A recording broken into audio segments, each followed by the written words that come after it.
আমাদের কোশ্চেন থাকে, এটা অ্যাসার্টিভ সেন্টেন্সের মতোই সহজ হবে।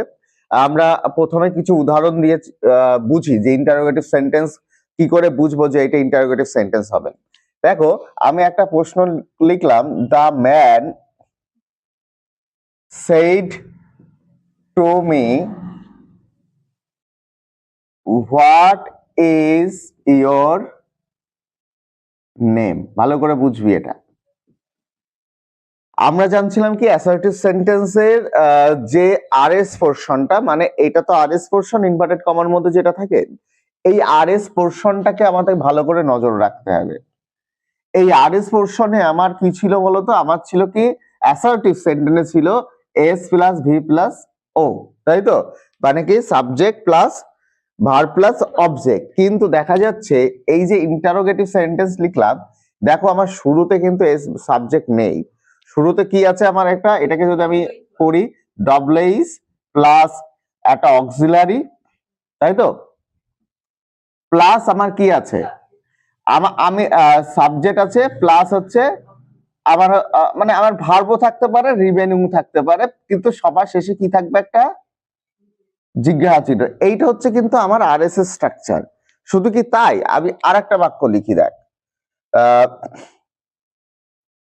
The boy said to me, ভালো করে লক্ষ্য রাখো, the boy said to me, comma inverted comma, are you going to market? ভালো করে এদিকে নজর রাখো। দেখো, এটাও কিন্তু ইন্টারোগেটিভ সেন্টেন্স। কেন? আমি সবার শেষে প্রথম একটা যেটা, সেটা হচ্ছে কি জিজ্ঞাসা চিহ্ন, এটা দেখে বুঝতে পারছি। এছাড়াও আমি কি বলেছি, ইন্টারোগেটিভ সেন্টেন্সের একটা স্ট্রাকচার থাকে। সেটা কি? প্রথমে শুরুতে কি কি থাকে আমরা এটাকে আন্ডারলাইন করে আমরা একটু বুঝবো। দেখো, প্রথমে কিন্তু কি আছে? এইউএক্স, অ্যামিজার মানে কি? এইউএক্স মানে অক্সভার্ব, প্লাস কি আছে? দেখো, সাবজেক্ট প্লাস একটা ভার্ব আছে, প্লাস রিমাইনিং আছে, প্লাস একটা জিজ্ঞাসা চিহ্ন আছে। তার মানে আমরা বুঝতে পারছি, দেখো, ইন্টারোগেটিভ সেন্টেন্স গুলো সবসময় শুরু হয় ডবলএইচ প্লাস অক্সিলারি ভার্ব দিয়ে, অথবা কোনো অক্সিলারি ভার্ব দিয়ে। বুঝতে পারলে? তার মানে আমরা ইনভার্টেড কমার মধ্যে যখনই কোনো কি পাবো? অক্সিলারি ভার্ব পাবো, অথবা ডবলএইচ প্লাস অক্সিলারি ভার্ব পাবো, সেটাকে আমরা কি বলবো? ইন্টারোগেটিভ সেন্টেন্স বা কোশ্চেন সেন্টেন্সের প্রশ্ন। এবার প্রশ্ন হলো যে এটা নাই ডাইরেক্ট পিছে আছে বলে আমি বুঝলাম, তাহলে ইনডাইরেক্টে কি করে বুঝবো যে এটা ইন্টারোগেটিভ সেন্টেন্স আছে? কোশ্চেন তো পরীক্ষায় টেস্ট নেওয়ার সময় তো শুধু ডাইরেক্ট পিস দেবে এরকম কোনো নিশ্চয়তা নেই। ইনডাইরেক্ট পিসও দিয়ে রেখে বলতে বলে যে ট্রান্সফর্ম ইনটু ডাইরেক্ট পিস বলতে পারে। তাহলে এই বাক্যগুলোকে আমি মানে ইনডাইরেক্ট আমি আইডেন্টিফাই করে, মানে সরি, ইন্টারোগেটিভ সেন্টেন্স বা কোশ্চেন সূচক বাক্য আমরা আইডেন্টিফাই করলাম। কিন্তু যদি ইনডাইরেক্ট সেন্টেন্স থাকে, চলো একটা ইনডাইরেক্ট সেন্টেন্স করি এটা। তাহলে এইটাকে যদি আমরা ইনডাইরেক্ট সেন্টেন্স করি, দেখো কি হচ্ছে? দ্য বয়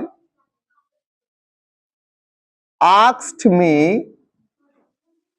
ভালো করে লক্ষ্য রাখো, আমরা অ্যাসার্টিভ সেন্টেন্সে লিঙ্কার ব্যবহার করতাম, এরপরে একটা কি ইউজ করতে হয়? এরপরে একটা লিঙ্কার ইউজ করতে হয়। তাহলে এখানে আস্কড মি, ইফ, ইউটাকে আমি বলেছিলাম ইউটা কাকে বোঝাচ্ছে? মি কে বোঝাচ্ছে। বালকটা আমাকে বলল, তুমি কি মার্কেটে যাচ্ছ, মানে তুমি কি বাজারে যাচ্ছ, তাহলে তুমি কি? আমি। তাহলে ইফ আই, তাহলে আমি বলেছি অ্যামিজার থাকলে কি হয়? বেশ, তাহলে ইফ আই ওয়াজ, তারপরে কি যা থাকবে, গোয়িং টু মার্কেট। এবার কিন্তু ফুল স্টপ হবে। আচ্ছা, এখানে ফুল স্টপ কেন হলো?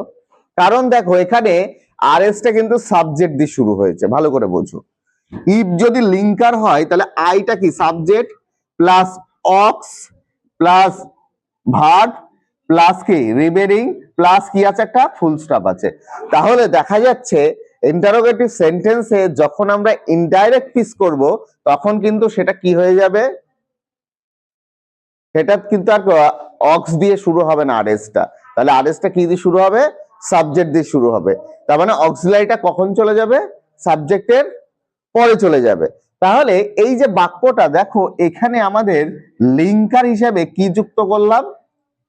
ইফ, আই এফ, লিঙ্কার হিসেবে আই এফ যুক্ত করলাম। আমরা অ্যাসার্টিভ সেন্টেন্সে লিঙ্কার হিসেবে দ্যাট ব্যবহার করেছি, এখানে কি যুক্ত করছে? I F.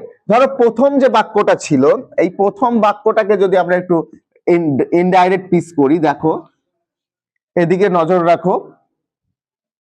প্রথমটা কি আছে? দ্য ম্যান সেইড, তার মানে সেইড টু, তার মানে হবে দ্য ম্যান আস্কড মি। ভালো করে দেখো, একটুখানি বুঝে নাও। আস্কড মি, এবার কি বসানোর নিয়ম? এবার কি বসানোর নিয়ম? লিঙ্কার বসানোর নিয়ম, তাই তো? এবার দেখো, আমরা এই বাক্যটায় লিঙ্কার কি দিয়েছি? ইফ। এখানে আমরা লিঙ্কার ইউজ করছি হোয়াট, তারপরে what is your name. Your, তার মানে এখানে সাবজেক্টটা কি বলতে গেলে আমি বোঝা যায় ইউর নেম। তাহলে ইউর নেম বলতে কাকে বোঝাচ্ছে? মি কে বোঝাচ্ছে, তাই তো? ইউর নেম বলতে এখানে কাকে বোঝাচ্ছে? মি কে বোঝাচ্ছে। তাহলে মির একটা ইউর নেম বললে আমি কি বলবো? ধরো একজন আমাকে বললো যে তোমার নাম কি, আমি তখন কি বলি? যে আমার নাম হয় এটা। তার মানে এখানে আমরা কি বলবো? মাই নেম ইজ থাকলে কি বলেছি? ওয়াজ। তাহলে stop, what my name was. বুঝতে পারলে? তাহলে এবার দেখো, দুটো জিনিস কিন্তু আলাদা পেলাম। কি সেটা? দুই বাক্যে দু রকম লিঙ্কার পেলাম।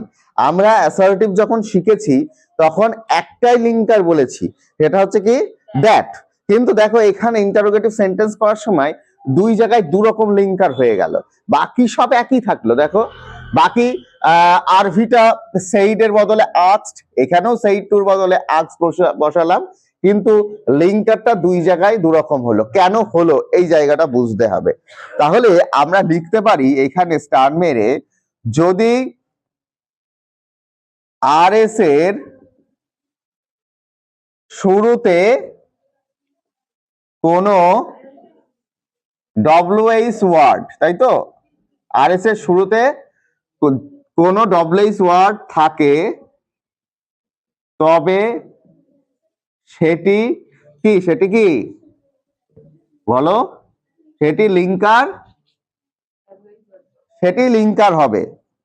মানে কি? ডব্লিউএইচ ওয়ার্ডটাই লিঙ্কার হবে। বুঝতে পারলে? যদি আর এস এর শুরুতে যদি কোনো ডব্লিউএইচ ওয়ার্ড থাকে, তাহলে লিঙ্কার হিসেবে সেই আমার এক্সট্রা করে ভাবার দরকার নেই, সেই শব্দটাই আমি লিঙ্কার বসিয়ে দেবো।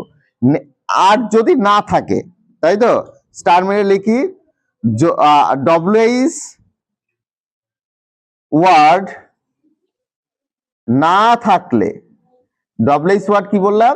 না থাকলে if, I F, if linker হবে। বুঝতে পারলাম? তাহলে তাহলে ডব্লিউএইচ ওয়ার্ড যদি না থাকে তাহলে কি কি লিঙ্কার হবে? ইফ লিঙ্কার হবে। আর একটা জিনিস জানতে হবে যে আমরা এখানে ইনডাইরেক্ট করার সময় আরভি কি ব্যবহার করব? কি আছে লেখা আমার আরভি গুলো? ইনডাইরেক্টের আরভি, হ্যাঁ এটা হচ্ছে আরভি। আচ্ছা, এই আরভিতে কিন্তু অনেক রকম আরভি হয়। কি কি একটু বলে নি, একটু শুনে নাও। আমরা আক্স ইউজ করতে পারি, ওয়ান টু নোজ ইউজ করতে পারি, ইনকোয়ার্ড ইউজ করতে পারি, অনেক রকম হয়। কিন্তু আমরা সহজে শিখবো। কেউ যদি ওয়ান টু নো করে তাও হবে, কেউ যদি আক্স করে তাও হবে। যদি যেমন যেমন আমি একটু যদি লিখি, কেউ ধরো আক্স করলো মানে প্রেজেন্ট ফর্ম হলে আক্স হবে। কেউ যদি এ এক্স কে ইডি আক্সড করে তাও হবে। কেউ want to know, one to know করে তাও হবে, মানে প্রেজেন্ট টেন্স হলে। তারপর এখানে পাস্ট টেন্স হলে ওয়ান্টেড টু নো, এটাও হবে। কিন্তু আমরা এতটা জটিলতায় যাব না, কারণ আমরা প্রাথমিক ন্যারেশনের স্টেজে আছি। আমরা যখন এটাকে অ্যাডভান্স লেভেলে শিখবো তখন আমরা ওয়ান্টেড টু নো বা ওয়ান টু নো এটা আমরা ইউজ করতে পারি। আমরা এখন তাহলে কি ইউজ করব? হয় আক্স ইউজ করব, নাই আক্স ইউজ করব। আচ্ছা, আক্স কখন ইউজ করব সেটা একটু জেনে নিই। তাহলে এটা আক্স কি? যদি সেটা প্রেজেন্ট ফর্মে হয়। কোথায়? আরভি, আরভি প্রেজেন্ট ফর্ম হলে তাহলে আক্স ইউজ করব। আর কি? আরভি পাস্ট ফর্ম হলে কি করব?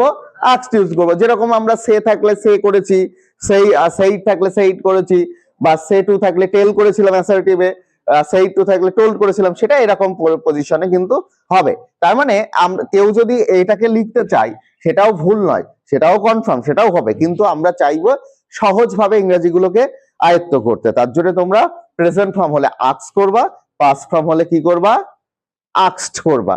বাকি কিন্তু যা ফরম্যাট ছিল তাই। আবারও বলে দিই, লিঙ্কার তোমরা যদি ডবলএইচ ওয়ার্ড থাকে, ডবলএইচ ওয়ার্ড যদি শুরুতে থাকে তাহলে আমরা সেটাকেই লিঙ্কার করব, আর যদি ডবলএইচ ওয়ার্ড না দিয়ে কি থাকে, কোনো অক্সিলারি থাকে, আমরা তাহলে কি ইফ, ইফ হচ্ছে আমরা কি করব, সেটাকে লিঙ্কার করব। আর এই জিনিসটা আমাদের মনে রাখতে হবে। বাকি টেন্স পরিবর্তন, অ্যাডভার্ব পরিবর্তন, প্রোনাউন পরিবর্তন প্রত্যেকটা সেন্টেন্সের একই। বুঝতে পারলাম তাহলে?